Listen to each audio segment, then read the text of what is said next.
कैसे हैं आप सब। मैं अर्चना सिंह आपका एक बार फिर वेलकम करती हूँ अपने चैनल सक्सेस मंच में।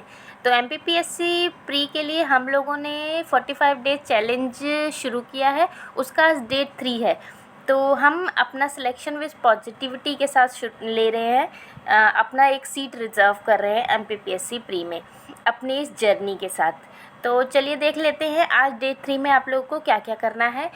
इससे पहले डे 1 और डे 2 का होप आपने पूरा टारगेट कर लिया होगा, बट अगर किसी का रह भी गया हो कोशिश कीजिएगा कि 90% तक हो जाए। बट किसी का 1-2% 10% तक छूट भी गया है तो सैटरडे संडे में आप कवर कर लेना, क्योंकि हाँ हो सकता है कुछ फैमिली रिस्पॉन्सिबिलिटीज़ या आप जॉब में हो या कुछ और सर्कमस्टांसेस हो जिसकी वजह से आप पूरा ना कर पा रहे हो। तो वो आगे भी मैं ऐसा लीनियर आपको टाइम टेबल दूँगी, लीनियंट, ताकि आप अपना ये टारगेट पूरा कर पाएँ। तो चलिए आज डे 3 में आपको क्या क्या करना है वो देख लेते हैं। तो सबसे पहले आपको डे 3 में फैक्ट शीट नंबर 3 दूंगी आप लोगों को, जीव विज्ञान की शाखाएं। जीव विज्ञान आपका एक टॉपिक है यूनिट नंबर 7 का। तो उसमें उसकी शाखाओं से बहुत इंपॉर्टेंट एक क्वेश्चन ज़रूरी आ जाता है हर साल।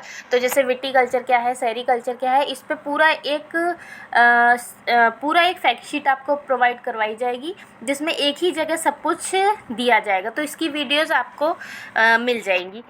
यूनिट 1 में आपका ऑलमोस्ट सिलेबस जो पॉइंट नंबर 1 है, जो न्यू सिलेबस आपके जुड़ा हुआ है, इंक्लूड हुआ है, वो ऑलमोस्ट कंप्लीट होने वाला है। बस मेरे ख्याल से 1 से 2 दिन और लगेगा, ये आपका कंप्लीट हो जाएगा। तो उसमें आपको करना है पुरुषार्थ, ऋण संस्कार। अब ऋण संस्कार नहीं करना आपको, अगर संस्कार भी मिल जाए, जो हमारे 16 संस्कार है वो भी यहाँ पे आप लोग कर सकते हैं साथ में, क्योंकि क्वेश्चन थोड़ा सा अंदर डीपली पूछ लिया जा सकता है।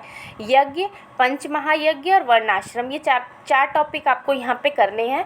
और ये आप कहीं से भी कर सकते हैं जहाँ से आपने किया। बाकी मैंने रक्षा एकेडमी के नोट्स आपको प्रोवाइड करा रखे हैं टेलीग्राम चैनल पे, आप देख सकते हैं फाइल के सेक्शन में जाके। और जिसको कोई प्रॉब्लम है मुझे कमेंट में आके पूछे, मैं उसको पिन कर दूँगी, तो आप वहाँ से देख सकते हैं। चलिए आगे देखते हैं। यूनिट 3 और 4 हम लोग कंबाइंड लेके चल रहे हैं, क्योंकि दोनों में सेम टॉपिक ऑलमोस्ट आएगा, तो हम लोग मैच करके इसको याद कर सकते हैं जल्द आराम से। तो इसमें आपको करनी है भारत की नदियाँ और मध्य प्रदेश की नदियाँ। अब नदियों का उद्गम स्थल कहाँ है, कहाँ ये किससे मिलती हैं, और इसकी सहायक नदियाँ कहाँ हैं, और विशेष शहर कौन कौन से हैं इस नदियों के किनारे, ये सब इम्पॉर्टेंट चीज़ें याद रखिएगा। तो यहाँ पे ये नदियों का टॉपिक यहाँ पे आपको कंप्लीट करना है दोनों की। नेक्स्ट हम देख रहे हैं यूनिट 9 में। तो यूनिट 9 में हमने रोबोटिक्स कर लिया था, इलेक्ट्रॉनिक्स प्रौद्योगिकी कर लिया था, अब हम ई गवर्नेंस करेंगे। ये बहुत छोटे छोटे से टॉपिक हैं तो आपके कवर हो जाएंगे। और हमने विविध के पोर्शन में काफ़ी सारा 3-4 पेज का डाटा था, वो भी हमने कर लिया था चैप्टर नंबर 11, 2 और 1 दिन रिवीजन भी कर चुके हैं उसका। तो संक्षिप्त शब्द रूप अब आप करेंगे, मैं इसकी PDF आपको प्रोवाइड करवा दूँगी संक्षिप्त शब्द रूप की, तो वो आप यहाँ से कर लेंगे, क्योंकि ये थोड़ा फैक्चुअल डाटा होता है, जल्दी से याद नहीं होता।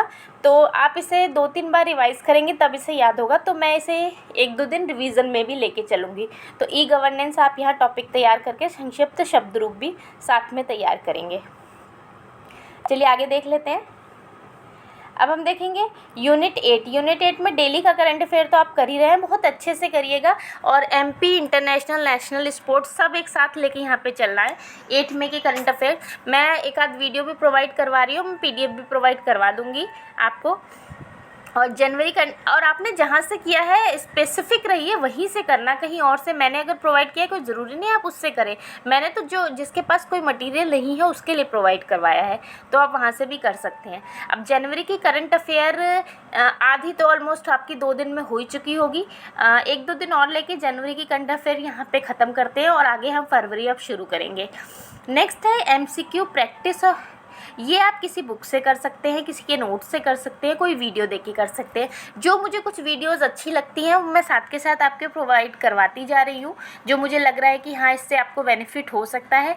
और कोशिश करिएगा कि जो टॉपिक आज आपने ख़त्म किया है, जैसे आपने यूनिट 1 में जो टॉपिक ख़त्म किया, यूनिट 3, 4 में नदियाँ ख़त्म की, अगर ई गवर्नेंस ख़त्म किया है या जनवरी का करंट अफेयर ख़त्म किया है, तो एमसीक्यू जो प्रैक्टिस है आप इन्हीं टॉपिक्स पे करने की कोशिश कीजिएगा, ताकि आपका ने जो पढ़ा है वो अच्छे से आपका श्योर हो जाए कि हाँ मुझे आता है। कुछ क्वेश्चन अलग मिलेंगे तो वो अच्छी बात है, आपको घबराना नहीं है कि मैंने पढ़ा है और फिर भी मुझे नहीं आ रहा। आपको ये सोचना है कि मुझे नए क्वेश्चन मिल रहे हैं ताकि मैं और से ज़्यादा प्रैक्टिस कर सकूँ, और मैं कोशिश करूँगी और आपको बुक्स, नोट्स और वीडियोस प्रोवाइड करवा सकूँ टेलीग्राम चैनल पे।